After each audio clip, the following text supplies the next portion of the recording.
Well, the Genesis is plugged in, and since it said I could only have one game in the console, I decided to use Tetris. So, pop that in there, and, oh, hey look! It works. I had the power button on. So, be sure to see a review, unless it breaks within a week or two. In that case, expect to see a review possibly later. Bye! That video was shot and uploaded in June of 2012. Almost 1 year ago as I'm making this video. I mean, I didn't even have my own channel, I just used my dad's, but that's beside the point. The point is, in that video, I said that I would do a review of the Rotron 3 in at least 1 week, maybe a bit longer if it ended up not working. Well, you may be pleased to hear or angry at me for hearing this, but it did not break within the year that I have continuously put this review off. So I figured, let's stop continuously putting this thing off and review the darn thing. This is a review of the Hyperkin Rotron 3. And it's kind of good that I've put this thing off. Maybe not as long as I have put it off, but as of recently, by that I mean like 6 months ago, my opinion has changed. If you would have asked me maybe a month ago after the unboxing, I would have said definitely. The emulation is a tad so-so. I'll get to that. Actually, I'll get to that in another video. And, it's just not a very good, thing for emulation, but, it's a good cheap thing for someone who's either A, starting to get into collecting, B, just wants to relive their childhood by playing these 3 systems. By the way, if you couldn't figure out what this thing can do by now, it plays Nintendo, Sega Genesis, and Super Nintendo. And another good thing about this is, it is a very good space saver. Now that we got pretty much all the positives out of the way, oh, and it has all of the original controller ports for the systems, which is a very nice thing, I will admit. Probably my favorite feature of this, but now that we've got through the very few positives about this, let's go through the negatives. First thing, build quality. It's crap. Plain and simple. It's just crap. I mean, okay, Exhibit A. This.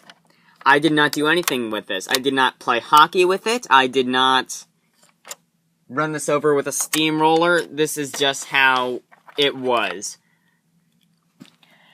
So, yeah, I don't know how it got this way, but this just proves that don't go the cheap route when you're doing these things.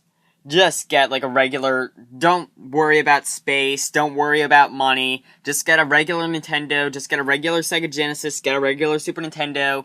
It's going to save you money in the long run because you won't have to continuously replace the system due to the thing being faulty. Because, I mean, Nintendo, they had like a lot of money, they actually spent the money to try and make their products last longer, and, it worked out, except for the Nintendo. That just never works.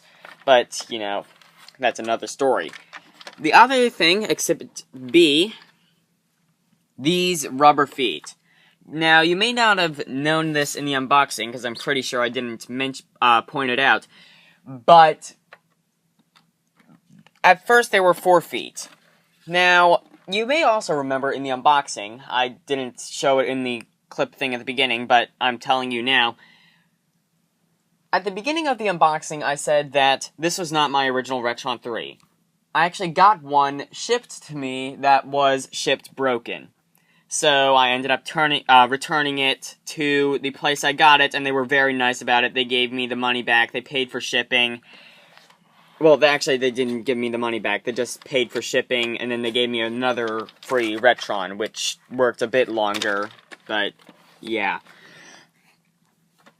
In the 2 or 3 days that I had that broken Rotron, all 4 of the rubber feet had come off at one point. So that just tells you how bad the rubber feet are.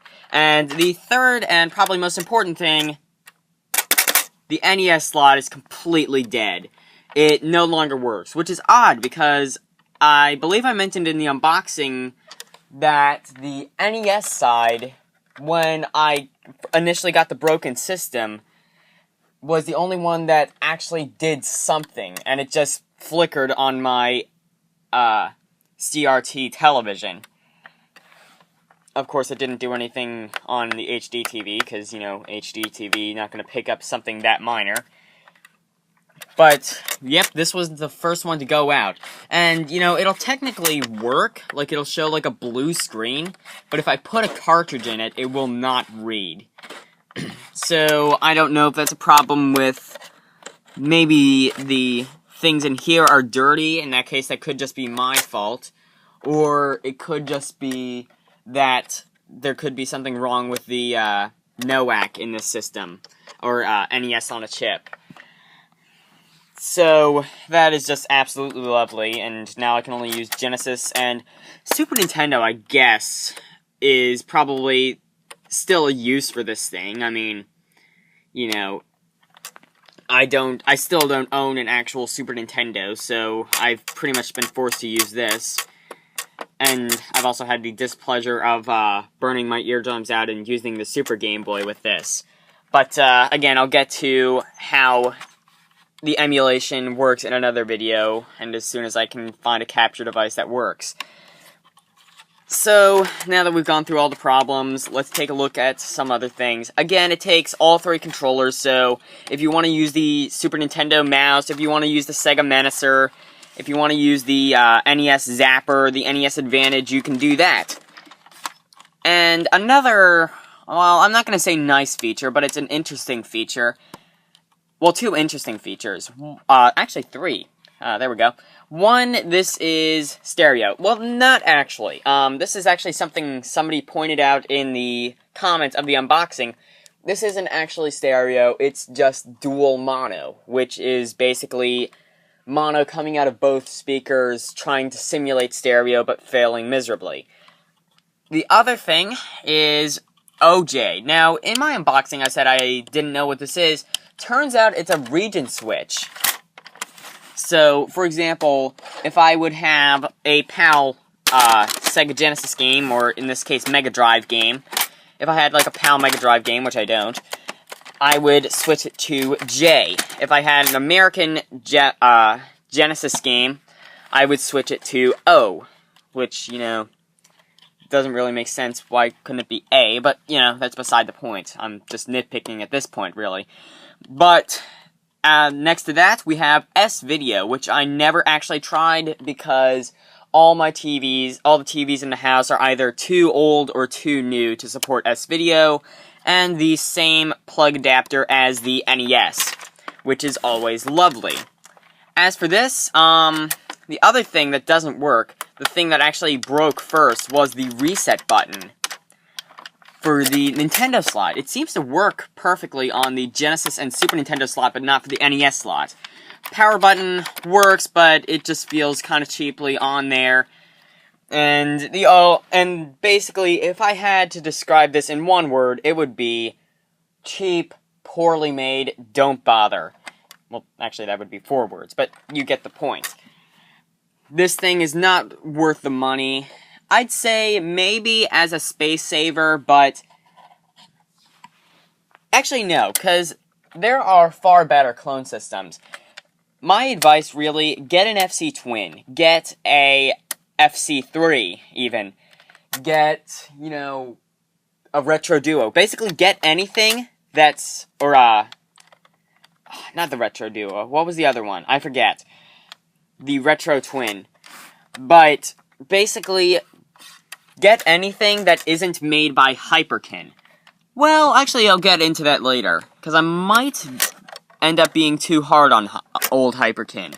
But I'll get to that later.